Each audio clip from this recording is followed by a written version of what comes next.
Welcome back to another episode of music Baba. आज बात करते हैं राजेश रोशन के बारे में। राजेश जी बहुत पहले से म्यूजिक बना रहे हैं, जो बाकी जो 90s के जो मेन म्यूजिक डायरेक्टर्स हैं उनसे पहले उनकी शुरुआत हुई थी राइट फ्रॉम द 70s, और बहुत अच्छे गाने उस वक्त उन्होंने बनाए थे। किशोर दा के साथ काम किया था, लता दी के साथ काम किया था, तो और भी मोहम्मद रफ़ी साहब और अमित कुमार, काफ़ी सिंगर्स के साथ वो काम कर रहे थे। 80s में वो बहुत 70s और 80s बोथ उनका काम बहुत प्रोलिफिक रहा है। बहुत ज़्यादा काम उन्होंने, जो बल्क वर्क मेजोरिटी वर्क जो उनका है वो 70s 80s में ही है। और हम जानते हैं जूली उनकी 75 या 74 के आसपास आई थी, बहुत अच्छी, बहुत किशोर दा का जो गाना था ना कुछ तेरे बस में जूली ना कुछ मेरे बस, बहुत पॉपुलर गाना था वो उस समय का। आज भी बहुत one of the best songs of Kishore da है, सुने जाते हैं, ये गाना सुना जाता है बहुत।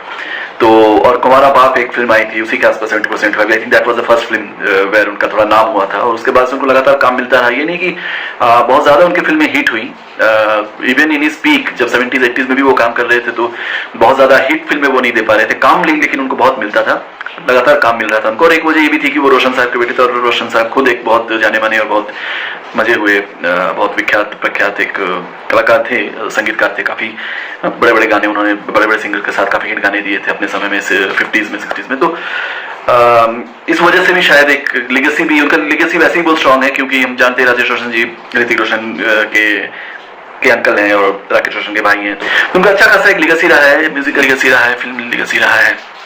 तो 70s 80s में बहुत ज़्यादा काम किया था राजेश रोशन ने, और सबसे बड़ी बात है कि वो बहुत चुनिंदा ऐसे कलाकारों में थे जो 70s 80s में इतना काम करने के बावजूद भी 90s में भी काम कर रहे थे।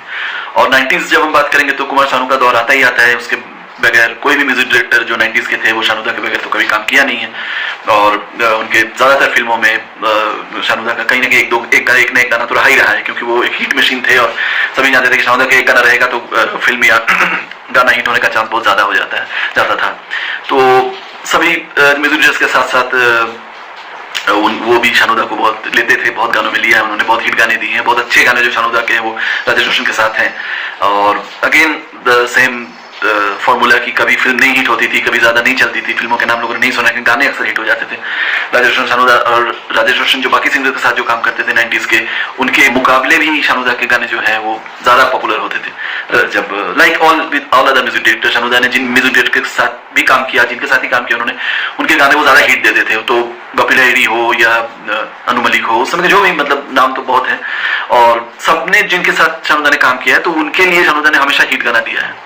तो जो थैंक यू की बात आती है तो मुझे नहीं पता कि कितने म्यूजिक डायरेक्टर्स ने शानू दा को थैंक यू बोला है for making their songs hit.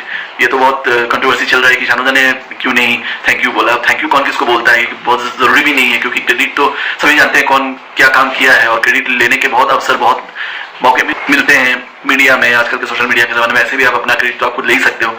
इसमें इसके लिए इतना दुखी होना कि मुझे थैंक यू नहीं बोला, मुझे क्रेडिट, थैंक यू कोई किसी को नहीं देता है, कोई एक्टर भी, कोई प्रोड्यूसर, कोई डायरेक्टर को ऐसा बहुत ज़्यादा कभी सुना नहीं कि सब जाके थैंक यू बोलते हैं या थैंक यू विश देते हैं या पार्टी करते हैं, या कोई प्रोड्यूसर डायरेक्टर किसी एक्टर को थैंक यू बोलते हैं। तो एक प्रोफेशनल रिलेशन है, आपने काम किया मेरे साथ क्योंकि आपको मेरी ज़रूरत थी और आपने मुझे बुलाया। एक स्पेशली सिंगर के लिए तो भाई म्यूजिक डायरेक्टर बुलाता है, वो तो कभी भीख मांगते नहीं थे शानू दा जाके कि मुझे तो जरूरत भी नहीं थी, उस समय इतना डिमांड था उनका, तो भाई म्यूजिक डायरेक्टर खुद बुलाता था, काम कराता था। तो भाई थैंक यू तो म्यूजिक डायरेक्टर को आइडियली मतलब बोलना चाहिए, और ऊपर से वो गाना हिट भी करा रहे हैं, हिट करा रहे इसलिए उनको बुला रहे हैं, अच्छा गा रहे हैं इसलिए उनको बुलाया जा रहा है, और वो उनका गाना हिट कर रहा है, थैंक यू तो उल्टा उनको बोलना चाहिए। तो ये एक्सपेक्ट करो कि भाई म्यूजिक डायरेक्टर को क्यों नहीं सिंगर जा जाके थैंक यू बोला, सही होता नहीं है। नदीम भी रो रहे हैं, इधर ललित पंडित भी रो रहे हैं कि मुझे थैंक यू नहीं बोले। सब मुझे लगता है फ्रस्ट्रेशन का अंजाम है, क्योंकि जब आदमी बहुत ज़्यादा कुछ कर नहीं पाता है, उसका समय खत्म हो जाता है, या फिर बहुत ज़्यादा वो मीडिया में नहीं आ पाता है, या उसको इच्छा रहती है ज़्यादा वो मतलब करेंसी में रहने के लिए, संदर्भ उनका जब खो जाता है, तब वो ये सब बोलना शुरू कर देते हैं कि भाई मुझे थैंक यू नहीं बोला। Thank you I don't think it is very significant thing, क्योंकि आपका गाना जब हिट करा रहा है वही आपका सबसे बड़ा रिवार्ड है, सबसे बड़ा थैंक यू। उसके बाद आपको पैसे भी मिल रहे हैं उस गाने के लिए, उसको आपको अवार्ड भी मिल रहे हैं, आपका नाम जहाँ होना है वहाँ हो रहा है, कहीं रिकॉर्ड में कहीं आप देखो, आपका अगर म्यूजिक डायरेक्टर आपको, तो आपका नाम तो रहेगा ही।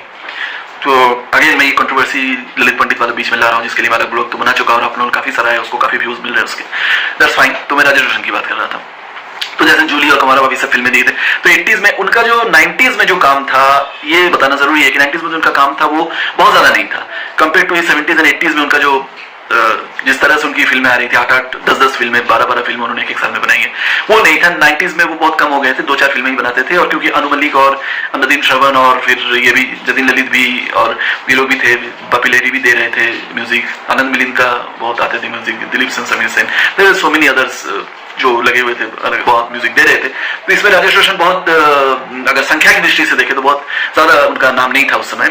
हालांकि क्वालिटी सॉन्ग्स उनका हमेशा रहा है और थोड़ा अलग भी रहा है म्यूजिक। आप बहुत कह नहीं सकते कि ये राजेश रोशन का ही म्यूजिक है, बहुत ऐसा कोई टिपिकल जैसा नदीम श्रवण का या अनु मलिक का या जतिन ललित का तो समझ में आ जाता था कि ये इनका ही है म्यूजिक, इस टाइप के। इवन बपी दा भी जो 80s में म्यूजिक देते थे, समझ में आता था कि इनका ही म्यूजिक है। वो जो एक टेक्नो म्यूजिक या आर डी बर्मन का भी 70s में, तो समझ में आता है। लेकिन राजेश रोशन एक ऐसे हैं जिनका बहुत ज्यादा समझ में नहीं आता कि राजेश रोशन का ही, आनंद मिलिंद का भी हो सकता है, वो किसी और म्यूजिक का भी हो सकता है।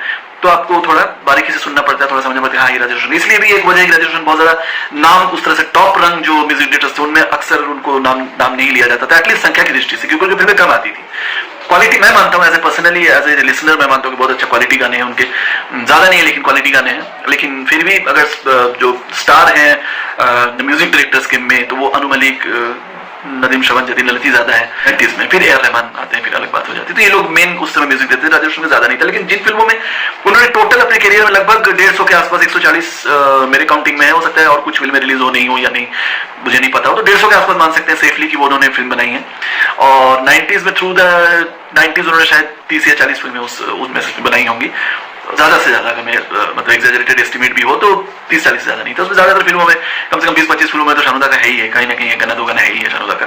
तो जो गाने अगेन जो हाई पॉइंट्स हैं, हाईलाइट्स हैं, वो मैं कुछ फिल्मों के बारे में जो बताऊंगा, सारे फिल्में नहीं बता सकते, बहुत फिल्में ऐसी जो बहुत पॉपुलर नहीं है, लोग जानते नहीं, नाम नहीं सुना, या गाने भी इतने नहीं चले हैं, तो उनको ज्यादा जिक्र करने की जरूरत नहीं है, क्योंकि जो लोग जानते हैं या जानना चाहते हैं वो तो ढूंढ ही लेंगे जाकर। मैं बस जस्ट टू रिकॉल जो हाई पॉइंट्स हैं, जो मेन उनके जो मेन जो उनकी फिल्में हैं, जो मेन जिनका जिक्र करना जरूरी होता है और जो एकदम से ध्यान में याद आता है without going back to the internet और द सोर्सेज की जरूरत नहीं पड़ती, आप एकदम से याद कर सकते हो। अच्छा, राजेश रोशन की ये गाना, ये फिल्म है। एक मुझे याद आता है ऑब्वियसली जुर्म जो था गाना, वो उस वक्त इतना हिट नहीं था, और शानुदा ने भी कहा है उस 91 में जब ये शायद फर्स्ट इंटरेक्शन था शानुदा का, एक साथ काम करने का फर्स्ट मौका मिला था, तो वो गाना उस समय हिट नहीं हुआ था इतना, जब कोई बात भी कर जाए। बाद में तो ये एक कल्ट सॉन्ग बन गया है, हर जगह ये गाना मैंडेटरी शानुदा को गाना ही पड़ता है, और ये एक हर एंथम टाइप का हो गया हर जगह। ये जब भी पॉजिटिविटी की बात आती है या कुछ ऐसा कुछ एक माहौल तैयार करने की बात आती है, तो ये गाना हमेशा ये बजता ही बजता है, ये one of the part of the essential part of the list. तो बाद में ये गाना बहुत पॉपुलर हुआ था। और राजेश रोशन को एक किशोरदा का गाना शानुदा ने सुनाया था, शानुदा ने कहा था ये वाकया, तो लगा ही नहीं था कि ये शानुदा ने गाया, ये तो किशोरदा का गाना है, शायद उनका ही गाना, राजेश रोशन का ही म्यूजिक का गाना किशोरदा ने गाया हुआ हो, पर वो शानुदा ने गा के कुछ कैसेट में रिकॉर्ड करके उनको सुनाया था, जब पहले जब इंटरेक्शन हो रही थी। तो he was very surprised, Rajesh Roshan का कि वाह ये उन्हें गाया, मैं जानते हैं राजेश रोशन थोड़े बड़े हैं शानुदा से 3 साल के, तो बट हाँ ऑब्वियसली करियर बहुत अर्ली स्टार्ट हुआ था उनका 21-22 ईयर्स एज में। शानुदा का तो हम जानते हैं कि उन्होंने बाद में 82-83 में उन्होंने ट्राई किया था बॉम्बे में, लेकिन उस समय किशोरदा जिंदा थे और उस समय ज्यादा कुछ कर नहीं पाए थे, वो फिर वापस चले गए थे कोलकाता, बंगाली सॉन्ग्स वगैरह में ट्राई कर रहे थे। फिर 87-86 में वो कवर वर्जन स्टार्ट किए, तो फिर दोबारा उनकी एंट्री हुई बॉम्बे में, तो उनका थोड़ा लेट हो गया था, जो 5-7 साल जो बीच में चला गया, नहीं तो वो शायद 24-25 साल में ही वो स्टार्ट कर देते, तो ऑब्वियसली कहानी कुछ और होती, और पता नहीं बाकी सिंगर्स जो अर्ली 80s में गा रहे थे या उनका क्या होता, वो शायद नहीं रहते उस वक्त, शानुदा की आवाज उस वक्त और भी ज्यादा फ्रेश होती शायद, बट व्हाटएवर जो है वो है। तो जुर्म हमें पहला एकदम से याद आता है, फिर जैसे मैं क्रोनोलॉजिकली नहीं मैं बता रहा हूँ, हैफाजतली बता रहा हूँ, जो मुझे याद आ रहा है गाना, एक फिल्म याद आ रहा है कोयला का, जो देखा तुझे, तो बहुत जबरदस्त गाना था, उन्होंने बहुत अच्छा गाया था, बहुत लाउड म्यूजिक एंड बहुत एकदम फुल ब्लास्ट ये गाना है, और बहुत हिट गाना था उस समय का, और आज भी सुनते हैं गाना बहुत अच्छा लगता है, थोड़ा सा ही हट के गाना है, और it was a wonderful song. कोयला का मुझे हमेशा याद है, क्योंकि उस वक्त शानुदा का थोड़ा सा डिमांड कम हो गया था, क्योंकि 97 का शायद यही फिल्म में ये गाना आया था, लेकिन उस समय शानुदा का डिमांड थोड़ा सा कम हो गया था, क्योंकि नॉट ओनली बिकॉज ये नहीं कि उनकी आवाज चली गई थी या उनकी आवाज अच्छी नहीं थी, गाना वो बहुत गा रहे थे, अच्छे गाने गा रहे थे, लेकिन बात ये थी कि वो शायद उसी के आसपास एक बंगाली फिल्म में काम करने लगे थे 96-97 के आसपास, तो उनका एक बहुत ज्यादा टाइम वहां चला जाता था, और वो चूंकि वो प्रोड्यूसर भी थे इस फिल्म के, तो उसमें लगे हुए थे, वो बहुत ज्यादा उसमें उलझे हुए थे, तो वो गाना नहीं गा पा रहे थे, ज्यादा बॉम्बे फिल्म इंडस्ट्री को ज्यादा जस्टिस नहीं कर पा रहे थे। उस बीच काफी सिंगर्स ने गा लिए उनके गाने जो उनको मिलने थे वो बाकी सिंगर्स ने गाने, क्योंकि मौके का फायदा मिल गया, क्योंकि शाहरुख खान ने सोचा था कि बिग लीप होगा अगर वो फिल्म अच्छी करे, और फिल्म फॉर सम रीजन और फिल्म अच्छी थी लेकिन वो चल नहीं पाई इतनी, तो फिर वो आ गए वापस बॉम्बे, फिर गाने लगे। लेकिन हुआ ये कि वो जो फेज चला गया बीच में, बॉम्बे में ऐसा है कि आप जैसे ही हट जाओ आप दूसरे लोग, इतनी भीड़ है वहां पे कि इतनी कंपटीशन है कि कोई भी आके आपकी जगह लेने। पहले मैं बहुत ब्लॉग्स में मैं ये चीज बता चुका हूँ कि it is very tough to stay on, to hold on. आदमी एक आध गाना तो गा लेता है, इसीलिए शानोदा का जो 7-8 साल का जो एकदम स्ट्रॉन्ग जो हो रहा, वो एक बहुत बड़ी बात है उस समय में, क्योंकि वो किसी को मौका ही नहीं देते थे, इतना ज्यादा गाते थे। लता दीदी जैसे 50s 60s में या 70s तक मौका ही नहीं देती थी किसी को, ऐसा कहा जाता है, क्योंकि इतना ज्यादा वो गाती थी, मौका नहीं देती थी इन द सेंस कि नहीं कि कोई पॉलिटिक्स करके मौका नहीं देती थी, मौका इसलिए नहीं मिलता था क्योंकि इतना लोग इतना एफिशिएंट, इतना ज्यादा गाना गाते, इतना जल्दी गा लेते हैं कि बाकी लोगों को इतना मौका ही नहीं मिलता है गाने का, वो समय स्पेस ही नहीं छोड़ते हैं। तो वो जो 97 के आसपास वो स्पेस मिल गया तो काफी सिंगर्स ने गा लिया और शानोदा के बहुत गाने चले गए उनके हाथ से। उन्होंने खुद कहा, रिग्रेट किया है, शायद वो 97-98 में और ज्यादा, बहुत ज्यादा गाना गा लेते, क्योंकि वो last phase of his good voice था, क्योंकि 99 के बाद आई थिंक उनकी आवाज थोड़ी सी जो है वो बात चली गई थी। बट व्हाटएवर, कोयला का गाना मुझे बहुत याद है, सबसे बड़ा खिलाड़ी, I can't forget this film. ये मुझे उस समझ लगा ही नहीं थी कि शानोदा की आवाज इतना अच्छा गया, तो सबसे बड़ा खिलाड़ी एक बहुत लैंडमार्क फिल्म है राजेश रोशन के करियर का, फिल्मी करियर का। फिर पापा कहते हैं, how can you forget that, पापा कहते हैं बहुत ही शानदार गाने दोनों थे जो शानोदा के, कैन बी फॉरगेटन एवर, जो थोड़े से पैसे और ये प्यार में होता है क्या जादू, बहुत हिट गाने थे ये दोनों। प्यार में होता है जादू मैं गाया भी हूँ और मैं हर फंक्शन में गाता था पहले, तो it is one of the very like wonderful song. तो शाहरुख ने अपना जो है ना, मतलब जैसे कहते हैं पुश द एनवेलप, अपने कैपेसिटी को ऐसे एक्सपेंड किया और एक अलग ही टाइप का, अलग ही मूड का ये गाना गाया था। और दोनों गाने दोनों में बहुत फर्क है, बहुत quality of the type of music में बहुत अंतर है, जो थोड़े से हैं पैसे और प्यार में होता है क्या जादू, एक बहुत सॉफ्ट सेंटिमेंटल है और एक बहुत hard hitting romantic, hardcore romantic song है। तो दोनों को इतने अच्छे से गाया शाहरुख ने, it is wonderful experience listening to those songs. और पापा कहते हैं हो गया।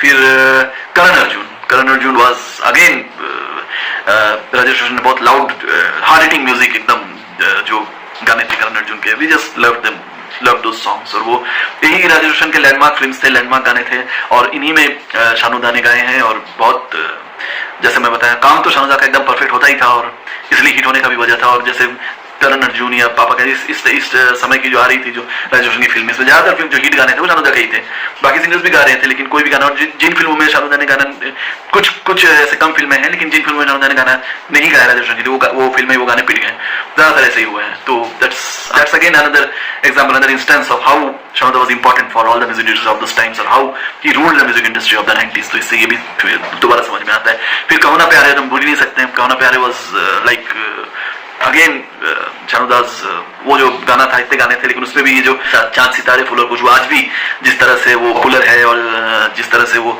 गाने का वाइब्स है, जो वर्ब्स है, वो दूसरे गाने ठीक है वो भी हिट थे, हिट होना एक बात है, लेकिन एक जो इमोशन और एक जो मूड बनता है इस गाने के साथ, तो बहुत ही अलग उसका जो पिक्चराइजेशन था और वो सब भी मिला के, कुल मिला के, it was very wonderful experience. तो ये फिल्म तो लैंडमार्क फिल्म, इसको भूल नहीं सकते। और बाकी जो 2001-2 के बाद जो फिल्में दी, 2-3 में कम, बहुत 4-5 फिल्में दी थी, उसमें शानोदा को लिया नहीं था, क्योंकि ऑब्वियसली जैसे हम जानते हैं कि शानोदा का जो फेज दौर चला गया था एक तरह से 2004-5 के बाद, तो उस फेज में जो एक दुक्का फिल्म जो राजेश बनाते उसमें लिया नहीं था। लास्ट फिल्म शायद कारोबार था, कारोबार में भी अगेन ब्यूटीफुली संग बाय शानोदा। कारोबार शायद उनका लास्ट फिल्म था राजेश रोशन के साथ शानोदा का। और बीच में एक फिल्म है दाग द फायर, पर आपको जानकर ताज्जुब हुआ कि दाग द फायर की जो कैसेट सेल्स है बहुत जबरदस्त थी उस समय, शायद क्रिश या कोई मिल गया, इन सब फिल्मों से ज्यादा उनकी कैसेट बिकी थी जहां तक मेरी जानकारी है। दाग the fire was another landmark. और कुछ फिल्में थी राजेश रोशन की, युग पुरुष एक फिल्म आई थी, दंड नायक एक फिल्म आई थी, मुझे याद, इन सब में उनका गाना था, शानोदा का गाना था। फिर एक फिल्म आई थी कीमत, अक्षय कुमार, उसमें था। तराजू में एक गाना था शानोदा का, हालांकि that was not a very popular song, लेकिन उसमें गाना था उनका। तो ये सब बहुत लैंडमार्क फिल्में मुझे एक साथ याद आ रही हैं। और कुछ छूट रहा है? तराजू, युगपुरुष, सबसे बड़ा खिलाड़ी, कोयला, जुर्म। और 2 फिल्में बहुत ज्यादा मुझे याद आ रही है। एक तो था क्या कहना भी बहुत, उसके भी गाने बहुत अच्छे थे। क्या कहना was a very successful film of that time. और एक फिल्म याद आती है मुझे, दस्तक बहुत बताना जरूरी है क्योंकि that was Sushmita sense debut और महेश भट्ट की फिल्म थी और गाने जबरदस्त थे, वेरी पॉपुलर। अगेन जो टॉप 10 चार्ट वार्ट आता था उसमें 1-2 गाने ही आते थे शानोदा के, ये गाने 1-2 गाने ही दस्तक के आते थे, तो उसमें शानोदा की ये गाना रहता था। फिर एक गाना जाते जाते मुझे याद आ रहा है, एक फिल्म छोटा सा घर, इसलिए शायद विवेक मुश्रन का था और इसलिए मैं जानता हूँ, ये 2 गाने बहुत ज्यादा नहीं चले थे लेकिन इसलिए मैं जानता हूँ कि इसका ट्रेलर आता था एटीएन म्यूजिक में या बिफोर यू शायद उस समय चालू नहीं हुआ था, 96 97 के आसपास शायद मैंने देखा था, जहाँ तक मुझे याद है, मैं छोटा था। तो ये इसका ट्रेलर में आता था ये गाना, ये दिल क्यों धड़कता है जानम, ऐसा शायद ये गाना था, मैंने चेक नहीं किया, लेकिन ये आता था उस समय। बेबी पोषण का मुझे याद है, और सॉरी सॉरी गलती हो गई, ये भी शायद गाना था। तो that was again Rajesh Roshan at one of his best creations. लेकिन वो गाना अनफॉर्चुनेटली फिल्म नहीं चली, तो गाना भी इतना खास नहीं रहा। लेकिन ये सब कुछ मेजर फिल्में हैं 90s में राजेश रोशन के। दस्तक हो गया, छोटा सा घर हो गया, सबसे बड़ा खिलाड़ी हो गया, कोयला हो गया, पापा कहते हैं, कहो ना प्यार है, दाग द फायर, युग पुरुष, these are some of the, उसके बाद उन्होंने काबिल और क्रिश और वो सब भी किया है। बट हम बात शानुदा की कर रहे हैं, कॉम्बिनेशन। तो फिल्मों की जानकारी होना जरूरी है, इनका रेफरेंस होना जरूरी है। Now you can go back and again listen to those songs and live those times. मिलते हैं एक नए एपिसोड में। Keep liking, sharing and subscribing. Bye bye, take care.